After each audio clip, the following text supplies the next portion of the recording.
कमरे की छत पर लगे एक पाइप से रामपाल पर दूध गिराया जाता था और फिर उसी दूध से खीर बनाकर आश्रम में मौजूद लाखों भक्तों के बीच प्रसाद के तौर पर बांटी जाती थी। यही नहीं, अभी और सुनिए। लल्लन टॉप की इन बकवास रिपोर्ट्स को भी देख लीजिए। बाउंड्री के पास पेट्रोल बम का पूरा जखीरा भी मिला और यहीं से भक्तों का वो दावा भी सामने आया कि बाबा दूध से नहाता था और उस दूध से बनी खीर भक्तों को प्रसाद में बंटती थी। दोस्तों, आखिर कब तक हम ऐसी बेबुनियाद झूठी खबरें देखते रहेंगे? क्या इन सब झूठे आरोपों का कोई प्रमाण है इनके पास? अगर है तो वो भी दिखाएं जनता को। लेकिन ये कैसे दिखाएंगे जब इनके पास प्रमाण ही नहीं है, कोई सबूत ही नहीं है। दोस्तों, ये है लल्लन टॉप यूट्यूब चैनल के फाउंडर सौरभ द्विवेदी, जिन्होंने संत रामपाल जी महाराज जी के बारे में वीडियो बना के डाली थी, जिसमें उन्होंने कहा था कि संत रामपाल जी महाराज जी दूध से नहाकर खीर बनवाते थे और भी जो कुछ भी कहा आपने सुना। लेकिन दोस्तों, ये मीडिया वाले या बड़े बड़े यूट्यूब चैनल वाले अपने आप को क्या मानने लगे हैं? ना कोई सबूत, ना कोई गवाह, बस जो दिल में आया वो दिखा दिया। अपने मन से मनगढ़ंत बातें बना करके और टीआरपी के लिए अपने चैनल पर वीडियो डाल देते हैं। क्या सौरभ द्विवेदी कभी संत रामपाल जी महाराज जी के आश्रम में गए हैं? क्या इन्होंने कभी संत रामपाल जी महाराज जी की पुस्तकें पढ़ी हैं? और क्या इन्होंने संत रामपाल जी महाराज जी का सत्संग सुना है? नहीं गए, नहीं सुनी। नहीं तो ये मनगढ़ंत बातें अपने मन से बना करके जनता को नहीं दिखाते। इन्होंने तो बस सुनी सुनाई झूठी खबरों को वायरल होने के लिए अपने चैनल पर चला दिया। आखिर ये कब तक कोई बर्दाश्त करेगा? संत रामपाल जी महाराज जी के शिष्य तो अब तैयार बैठे हैं इन जैसों के ऊपर कानूनी कार्यवाही के लिए। या तो ये लोग सार्वजनिक रूप से माफी मांगे, वरना कानूनी कार्यवाही के लिए तैयार रहें। या चैनल्स को ये बात कह देना चाहता हूँ कि या तो आप पब्लिकली संत रामपाल जी महाराज जी से माफ़ी मांगिए और अपनी ही खबरों का खुद खंडन कीजिए, या फिर आप तैयार हो जाइए एक मानहानि के केस के लिए जो मैं आपके ऊपर करूंगा, क्योंकि आपने संत रामपाल जी महाराज जी की छवि को धूमिल ही नहीं किया है, बल्कि संत रामपाल जी महाराज जी के करोड़ों शिष्य जो कि आज देश और विदेश में अलग अलग पदों पे और अलग अलग जगहों पे अपनी सेवाएं दे रहे हैं, उनकी धार्मिक भावनाओं को भी आहत किया है। दोस्तों, अगर आप भी चाहते हैं कि ये सभी न्यूज चैनल वाले संत रामपाल जी महाराज जी से माफी मांगे, तो आप कमेंट में लिखिए कि झूठी मीडिया माफी मांगो। देखिए हमारी ये पूरी वीडियो। लल्लन टॉप की इन बकवास रिपोर्ट्स को भी देख लीजिए। बाउंड्री के पास पेट्रोल बम का पूरा जखीरा भी मिला और यहीं से भक्तों का वो दावा भी सामने आया कि बाबा दूध से नहाता था और उस दूध से बनी खीर भक्तों को प्रसाद में बंटती थी। इस स्तर पर भेदभाव है। डेरे या नए संप्रदाय वंचित वर्ग को आकर्षित करते हैं क्योंकि ये बराबरी की बात करते हैं। इसी का फायदा रामपाल ने उठाया। अब जानिए फॉर्मूला रामपाल का जन और धन जुटाने का। भक्त को अगर काम में मुनाफा होता तो मुनाफे का 10% बाबा को दान मिलता। बाबा के आश्रम में प्रवचन सुनने की करारी फीस होती। रामपाल भक्तों के आगे जानवरों से बात करने का दावा भी करता। सौरभ द्विवेदी जी, है कोई आपके पास सबूत इन बातों का? इन बकवास मिथ्या बातों से ऊपर उठिए। पढ़े लिखे हैं आप, आपसे उम्मीद नहीं की जाती। आखिर क्या डर सता रहा है आपको?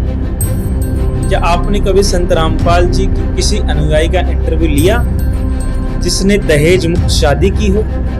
ऐसे लाखों लोग हैं जो नशा करते थे, उनका पूरा परिवार परेशान रहता था, उनके बच्चे डरते थे अपने पिताजी से, जिसने संत रामपाल जी से नाम दीक्षा लेने मात्र से नशा त्याग दिया, जिसके संत रामपाल जी से नाम दीक्षा लेने मात्र से कैंसर तक के रोग ठीक हो गए। ये वीडियो उन बातों का सबूत है, देखिए। बताइए इन रिपोर्ट्स में क्या है? ये रिपोर्ट जो है मेरी, ये पहले कैंसर था और जब मैं संत रामपाल जी के यहाँ जुड़ा उसके बाद उनने मुझे आशीर्वाद दिया और जब मैं नागपुर गया दोबारा चेक कराने के लिए तो ये नॉर्मल रिपोर्ट आई मेरी। ये सबके सामने देखो आप लोग, ये मेरी नॉर्मल रिपोर्ट आई आशीर्वाद लेने के बाद संत रामपाल जी का। ये मेरी ये हुई नॉर्मल रिपोर्ट है, ये नागपुर की, दोबारा जब मैं जांच कराने गया तो। और आज मेरा जो कैंसर का इतना भयंकर रोग था आज बिल्कुल ठीक है और मैं संत रामपाल जी महाराज जी के पास से बिल्कुल स्वस्थ हूँ। हमने बंदी छोड़ सदगुरु रामपाल जी महाराज से अरदास लगाई और जो डॉक्टर कैंसर है बताते थे वही डॉक्टर के मुख से हमने ये सुना भगत जी कि ये चमत्कार कैसे हो गया। और आज संत रामपाल जी महाराज की दया से मेरा जो कैंसर है वो बिल्कुल ठीक हो गया है और मुझे किसी भी दवा की ज़रूरत नहीं पड़ी, ना ही किसी ऑपरेशन की ज़रूरत पड़ी।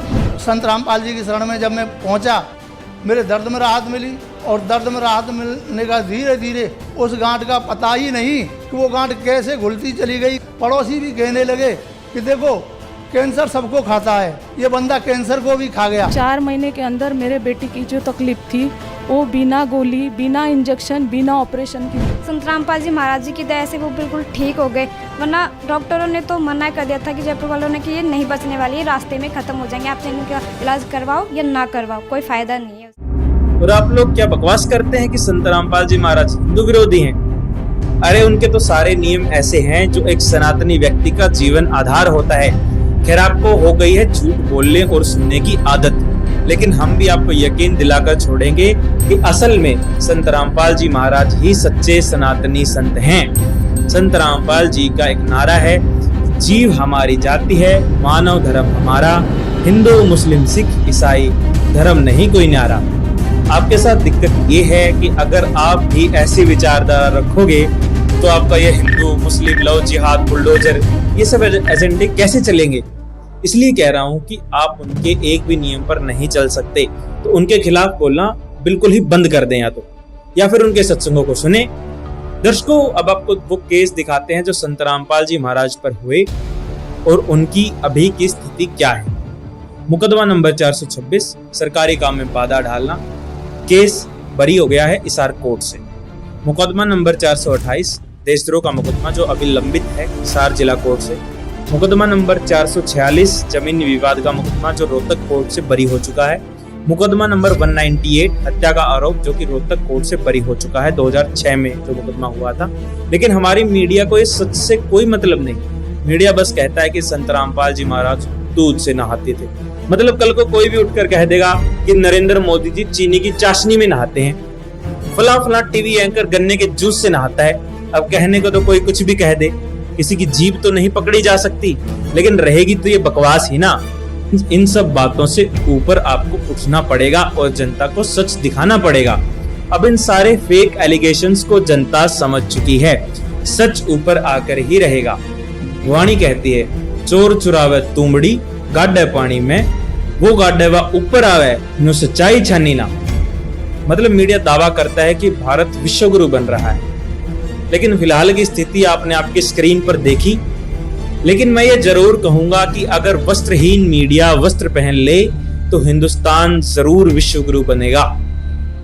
आशा करते हैं कि इस बिकाऊ मीडिया का जमीर जागेगा और ये अपने कर्तव्य को समझेंगे, येलो जर्नलिज्म से बाहर निकलेंगे और ये विनाश के कर्म त्याग कर राष्ट्र निर्माण में सहयोग करेंगे। इस वीडियो के जरिए मैं इन न्यूज एंकर्स को और न्यूज चैनल को एक चेतावनी देना चाहता हूं कि अगर ये अपनी हरकतों से बाज नहीं आते हैं और इसी तरह से फेक न्यूज का प्रोपेगेंडा चलाते रहते हैं तो संत रामपाल जी महाराज की लीगल टीम इनके ऊपर लीगल एक्शन लेने में बिल्कुल भी नहीं हिचकिचाएगी।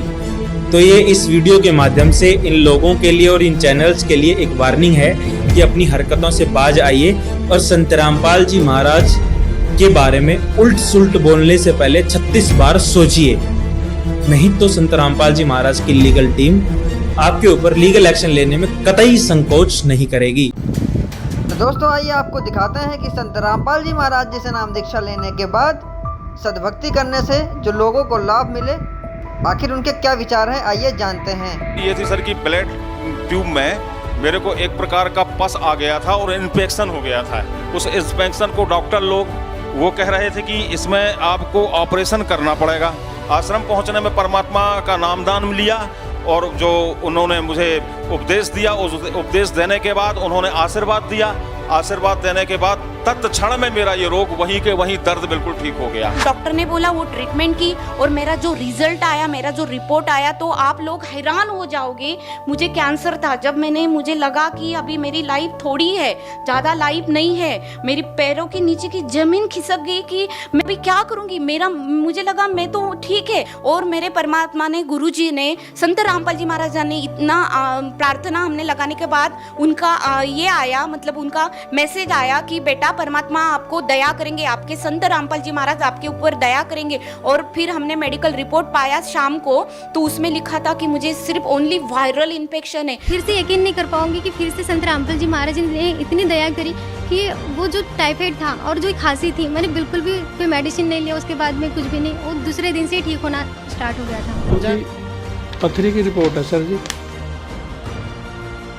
संत रामपाल जी महाराज की दया से वो पथरी कब निकल गई पता ही नहीं चला और बिल्कुल स्वस्थ हो गए बिना दवाई खाए। ऐसा अनमोल ज्ञान और इतना प्रूफ के साथ, क्योंकि उन्होंने हर मतलब वेदों से प्रूफ बताया था, गीता से प्रूफ बताया था, हर एक धर्म ग्रंथ जो भी है उनमें से निकाल के मतलब दिखाए हैं कि ये ऑलरेडी है प्रमाणित, पर हमें इनका मीनिंग नहीं पता। तो जब मैंने ये पढ़ा तो मुझे यकीन हो गया कि अगर भक्ति है तो यही है।